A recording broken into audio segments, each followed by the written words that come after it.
Friends, welcome back to my channel your online teacher. അപ്പോൾ നിങ്ങളുടെ request പ്രകാരം second chapter ചെയ്യുകയാണ്. നമ്മൾ ഏറ്റവും പെട്ടെന്ന് എങ്ങനെ സെക്കൻഡ് ചാപ്റ്റർ പഠിക്കാമെന്ന് നോക്കാം.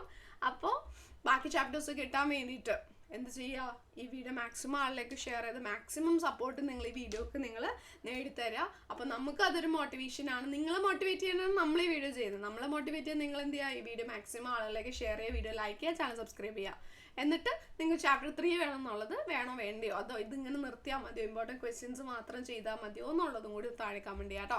പ്രിൻസിപ്പിൾസ് ഓഫ് മാനേജ്മെൻറ്റ് പെട്ടെന്ന് നമുക്ക് നോക്കാം. അതിൽ നമുക്ക് ഫസ്റ്റ് പഠിക്കാനുള്ളത് സയൻറ്റിഫിക് മാനേജ്മെൻറ്റ് ടെക്നിക്സ് ആണ്. സയൻറ്റിഫിക് മാനേജ്മെൻറ്റ് ടെക്നിക്കിൽ ഫങ്ഷണൽ ഫോർമാൻഷിപ്പ് ആണ് ആദ്യത്തേത്. ഇതെന്ന് പറഞ്ഞിട്ടുണ്ടെങ്കിൽ പ്ലാനിങ് ഇൻചാർജിൻ്റെ കീഴിലും പ്രൊഡക്ഷൻ ഇൻചാർജിൻ്റെ കീഴിലുമായിട്ട് 4 മൊത്തം 8 വർക്കേഴ്സിന് ഒരു ആൾ നിശ്ചയിക്കണം എന്നുള്ളതാണ്, ഒരു മാനേജർ നിശ്ചയിക്കണം എന്നുള്ളതാണ്. പ്ലാനിങ് ഇൻചാർജിൻ്റെ കീഴിലായിട്ട് ഇൻസ്ട്രക്ഷൻ കാർഡ് ക്ലർക്ക് ഇൻസ്ട്രക്ഷൻസ് എല്ലാം കൊടുക്കാൻ വേണ്ടിയിട്ടും, റൂട്ട് ക്ലർക്ക് ഓപ്പറേഷൻസ് ഏത് ലെവലിൽ ഫ്ലോ ചെയ്യണമെന്ന് അറിയിക്കുന്നതിന് വേണ്ടിയിട്ടും, time and cost clerk time and cost sheet prepare ചെയ്യാനും, ഡിസിപ്ലിനറിയൻ അവിടുത്തെ ഡിസിപ്ലിൻ ഉറപ്പുവരുത്താനുമാണ് ഉള്ളത്.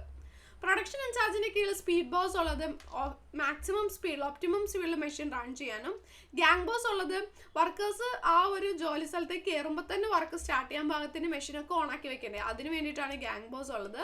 റിപ്പയർ ബോസ് ഉള്ളത് റിപ്പയർസ് എല്ലാം ഉറപ്പുവരുത്താനും, ഇൻസ്പെക്ടർ ഉള്ളത് ക്വാളിറ്റി ഉറപ്പുവരുത്താനുമാണ്.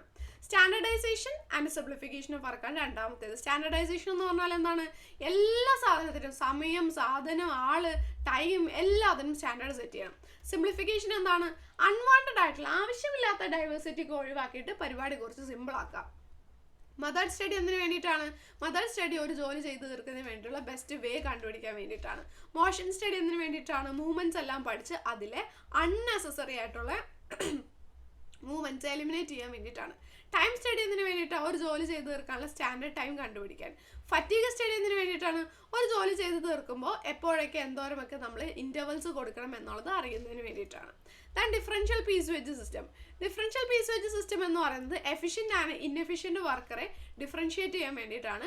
എഫിഷ്യൻ്റ് ആയിട്ടുള്ള ആൾക്ക് വേറൊരു വേജ് റേറ്റ് ആയിരിക്കും, ഇൻഎഫിഷ്യൻ്റ് ആയിട്ടുള്ള ആൾക്ക് വേറെ വേജ് റേറ്റ് ആയിരിക്കും ഉണ്ടാകാം.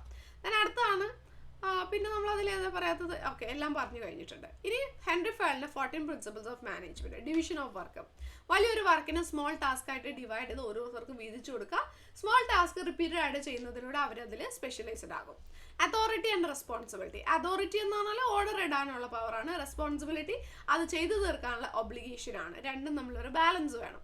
ഡിസിപ്ലിൻ, ഒരു ഓർഗനൈസേഷനിൽ ഡിസിപ്ലിൻ ഉറപ്പുവരുത്തുന്നതിന് വേണ്ടിയിട്ടുള്ള നെസസറി ആയിട്ടുള്ള കാര്യങ്ങളൊക്കെ ചെയ്തിരിക്കണം, എന്നാൽ മാത്രമാണ് ഓർഗനൈസേഷൻ സ്മൂത്ത് ആയിട്ട് റൺ ചെയ്യുള്ളൂ. യൂണിറ്റി ഓഫ് കമാൻഡ്, ഒരു എംപ്ലോയി ഒരു സുപ്പീരിയറുടെ അടുത്ത് നിന്ന് മാത്രമേ ഓർഡേഴ്സ് സ്വീകരിക്കാൻ പാടുള്ളൂ. യൂണിറ്റി ഓഫ് ഡയറക്ഷൻ, എല്ലാവരും ഒരു വൺ ഹെഡ് വൺ പ്ലാൻ എന്ന ഡയറക്ഷനിലായിരിക്കണം പോകേണ്ടത്. Subordination of individual interest to general interest, വ്യക്തികളുടെ താല്പര്യത്തെക്കാളിലും ഓർഗനൈസേഷൻ താല്പര്യത്തിനാണ് ഇമ്പോർട്ടൻസ് കൊടുക്കേണ്ടത്. റെമ്യൂണറേഷൻ ഓഫ് എംപ്ലോയീസ്, എംപ്ലോയീസിന് വേതനം കൊടുക്കുമ്പോൾ അത് ജസ്റ്റ് ആൻഡ് ഇക്വിറ്റബിൾ ആയിരിക്കണം. Centralisation and decentralisation. സെൻട്രലൈസേഷൻ എന്ന് പറഞ്ഞാൽ തീരുമാനം എടുക്കുന്നത്, ഡിസിഷൻ മേക്കിംഗ് അതോറിറ്റി വളരെ കുറച്ച് ആളുകളിൽ ചുരുങ്ങിയിരിക്കുകയാണെങ്കിൽ സെൻട്രലൈസേഷൻ എന്ന് പറയും. ഡീസെൻട്രലൈസേഷൻ എന്ന് വെച്ചാൽ തീരുമാനം എടുക്കുന്നത് പല ലെവലിലേക്ക് ഡിസ്പേഴ്സ് ചെയ്ത് കൊടുത്തേക്കാണെങ്കിൽ ഡീസെൻട്രലൈസേഷൻ എന്ന് പറയും. രണ്ടും ബാലൻസ് വേണം, രണ്ടും നമ്മളൊരു ബാലൻസ് വേണം. സ്കെലാർ ചെയിൻ എന്ന് പറഞ്ഞാൽ ഒരു ഓർഗനൈസേഷനിൽ കമ്മ്യൂണിക്കേഷൻ ഫോർമലി ഫ്ലോ ചെയ്യുന്നതിൻ്റെ ഒരു ഓർഡറാണ്. ഇൻ കേസ് എന്തെങ്കിലും എമർജൻസി വരുമ്പോൾ ഇവർക്ക് നേരെ എന്ത് ചെയ്യാം, കമ്മ്യൂണിക്കേറ്റ് ചെയ്യാം. ആ ഷോർട്ട് സർക്യൂട്ടിനെയാണ് നമ്മൾ ഗാങ് പ്ലാങ്ക് എന്ന് പറയുന്നത്. ഗാങ് പ്ലാങ്ക് ഇത് വരയ്ക്കാൻ വേണം കേട്ടോ. ഓർഡർ, ഒരു സ്ഥാപനത്തിൽ എന്തിനും മെൻ, മെഷീനറി, മെറ്റീരിയൽ എല്ലാത്തിനും ഒരു ഓർഡർ വേണം. ഇക്വിറ്റി, മാനേജേഴ്സ് എപ്പോഴും ഇക്വിറ്റബിൾ ആയിരിക്കണം, ആരെയും ഡിസ്ക്രിമിനേറ്റ് ചെയ്യാൻ പാടില്ല. സ്റ്റെബിലിറ്റി ഓഫ് പേഴ്സണൽ, വർക്കേഴ്സിനെ കണ്ടിന്യൂസ് ആയിട്ട് ഒരു ജോബിൽ നിന്ന് വേറെ ജോബിലേക്ക് മൂവ് ചെയ്തുകൊണ്ടിരിക്കരുത്. ഇനീഷ്യേറ്റീവ്, ഒരു ഓർഗനൈസേഷനിലെ എംപ്ലോയീസ് മുന്നിട്ട് ഇറങ്ങി വന്ന് കാര്യങ്ങൾ ചെയ്യാൻ വേണ്ടി ഇനീഷ്യേറ്റീവ് ചെയ്യാൻ വേണ്ടി മാനേജേഴ്സ് അവരെ സഹായിക്കണം.